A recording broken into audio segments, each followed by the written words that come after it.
নমস্কার বন্ধুরা, রূপালীর মিনি ব্লগে আপনাদের স্বাগত জানাই।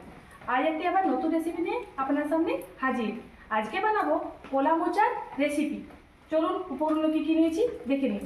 উপকরণগুলো আলু, বেগুন, কলার মোচা, তেল, পেঁয়াজ কুচোনো, রসুন কুচোনো, নুন, জিরা গুঁড়ো, গরম মশলা গুঁড়ো, হলুদ গুঁড়ো, লঙ্কা গুঁড়ো আর জল।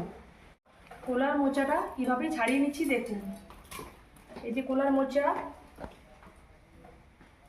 এটা এভাবে কেটে নিলাম হাত দিয়ে, এভাবে এগুলো ছাড়িয়ে নেব একে একে করে। এবার দেখুন এগুলো কি করছে আবার, এই যে কলার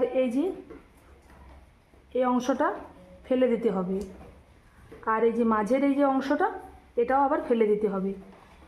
এইভাবে বাকিগুলো ছাড়িয়ে নেব। কলার মোচা থেকে সব ফুল ছাড়িয়ে নিয়েছি, এগুলো ছোট ছোট আকারে কেটে নেব, আর আলু আর বেগুনটাকেও ছোট ছোট আকারে করে কেটে নেব। মোচা কেটে নিয়েছি ছোট ছোট করে, বেগুন কেটে নিয়েছি ছোট ছোট আকার করে, আলুটাও আবার খোসা ছাড়িয়ে কেটে নিয়েছি ছোট ছোট আকার করে। এবার ভালো করে জল দিয়ে ধুয়ে কুকারে সিদ্ধ করে নেব। সব কিছু সিদ্ধ করে নিয়েছি, মোচা, আলু, বেগুন, এগুলো থেকে জল বার করে নিয়েছি। একটু সামান্য নুনও দিয়ে দিয়েছিলাম আগে। এবার কড়াই বসিয়ে দিলাম, গ্যাস অন করে নিয়েছি। এবারে কড়াইয়ে দিয়ে দেব তেল পরিমাণ মতো,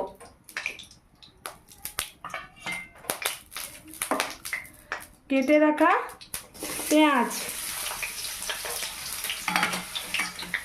কেটে রাখা রসুন,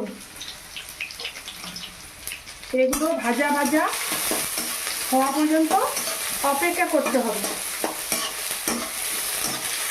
পেঁয়াজ ভাজা ভাজা হয়ে গেছে, এই যে লাল লাল। এবারে দেব সিদ্ধ করে রাখা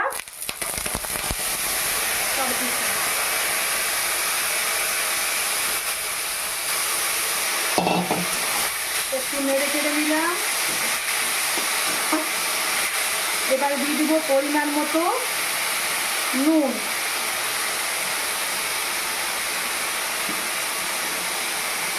হলুদ গুঁড়ো,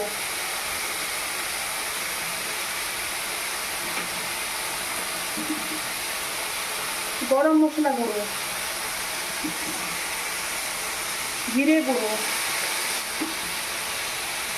আর সামান্য পরিমাণে লঙ্কা গুঁড়ো। এবার এটা ভালোভাবে নেড়ে চেড়ে মিক্স করে নেব। কিছুক্ষণ নেড়ে চেড়ে নিয়েছি, দেখুন প্রায় হয়ে এসেছে।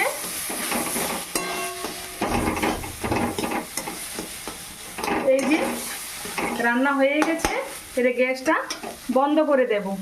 আমার তো কলা মোচার সবজি তৈরি। আপনারা একদিন বাড়িতে বানিয়ে খেয়ে দেখুন, কেমন লাগলো না লাগলো কমেন্ট বক্সে গিয়ে জানান। আর যদি ভালো লাগে আমার চ্যানেলটি লাইক, কমেন্ট, শেয়ার এবং সাবস্ক্রাইব করে দিন।